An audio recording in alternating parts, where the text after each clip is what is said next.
you said to the early answer, Jurgen, that you find the kind of wins, the last two wins, the most reassuring as a manager, because you can never know when those games are going to happen, where it's all about the attitude and the fight. But is that a fair observation? Again, from the beginning, just there's certain ways, different types of wins, aren't there? And the last two wins have been slightly different. You know, is that more reassuring as a manager? I don't know how you prepare players to be like that. I mean, this squad seems to have we knew it before. We go to Burnley. We don't expect that it's.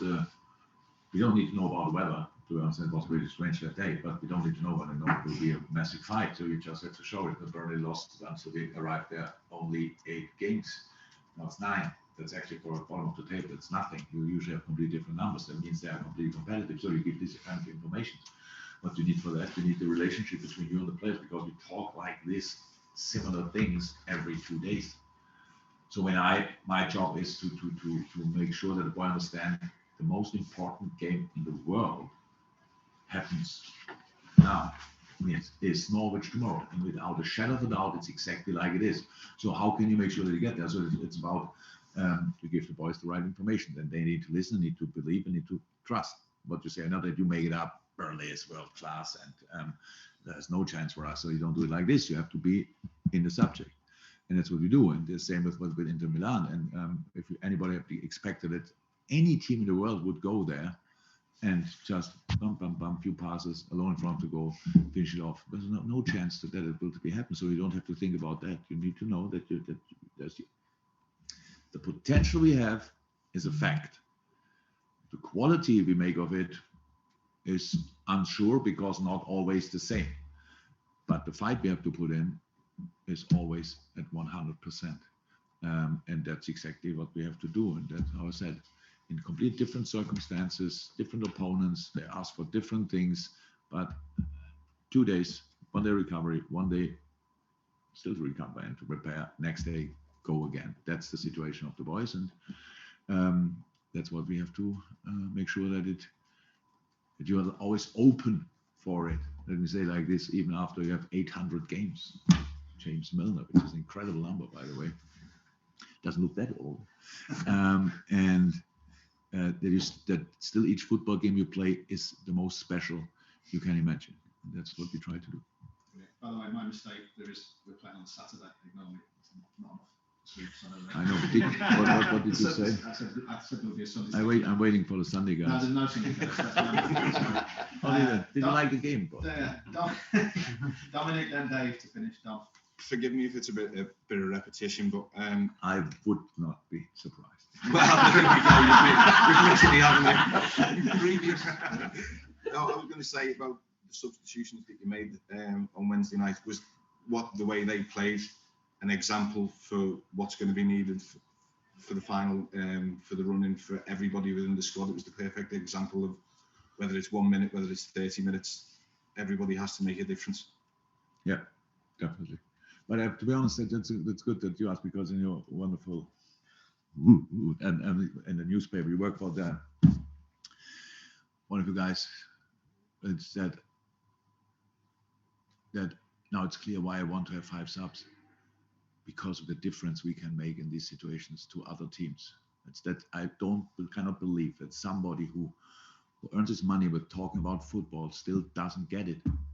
I'm honestly, it says in a situation like that, it's what we do to have an advantage tactically. It has nothing to do with it.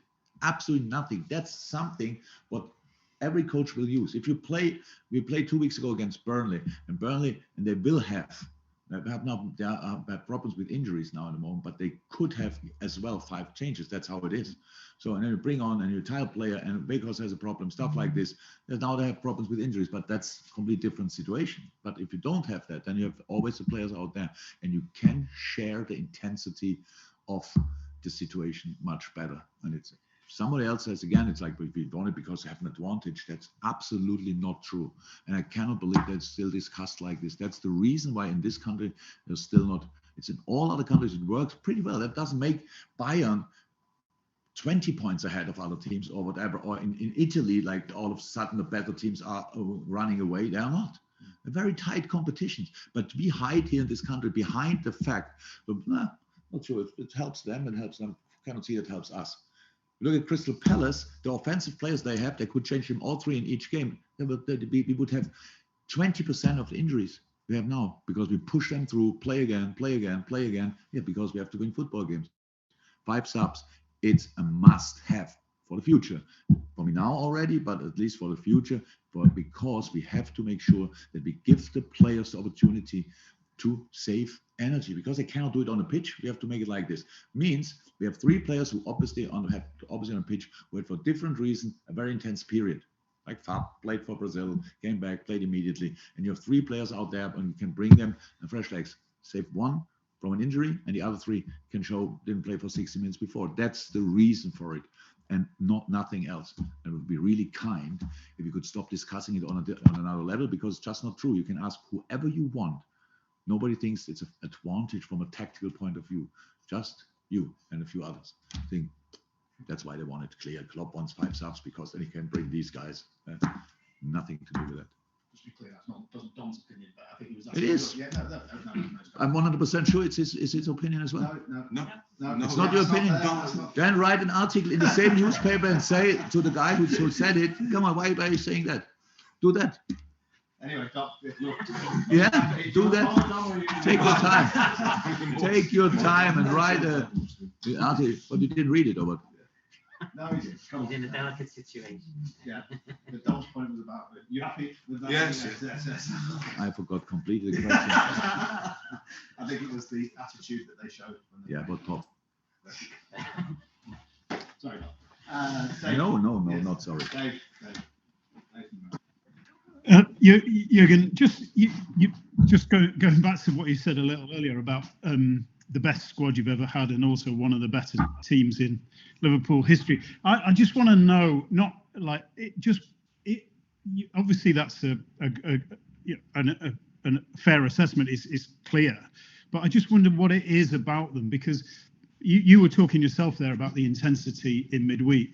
And against Inter, they match your intensity, but in the end, you were able, when they tired, to sort of to be aggressive and actually understand the situation and go for the kill. And I wonder whether it's sort of part of this team because they seem such an intelligent team, able to take on your tactical approach and understand it and apply it. And so I'm just wondering, is that one of the reasons why you rank them as you do? It would be a shame after 7 years if they wouldn't get what I tell them. That would be or a miracle how to survive as a manager if they wouldn't do that. So we grew together, obviously as a group and as a team, and I rank them that high. I had outstanding squads in my life, so thank God. The Dortmund squad 10, 11, 12 was insane. The only problem was we only had it for 2 years. And then the football world thought the Dortmund journey was long enough, so now let's pick a few. That doesn't happen here. So we can keep, that means we can build on the things we did together. And that makes a difference.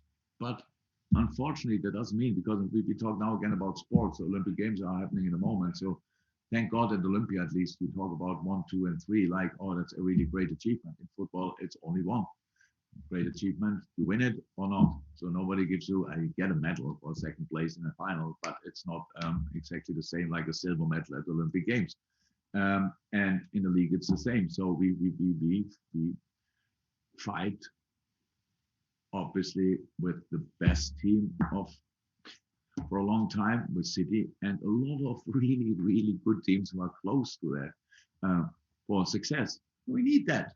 We need the quality we have. If we wouldn't have the quality, we couldn't be near here. But we came through in the last few years with the same squad pretty much, not exactly, but a similar squad.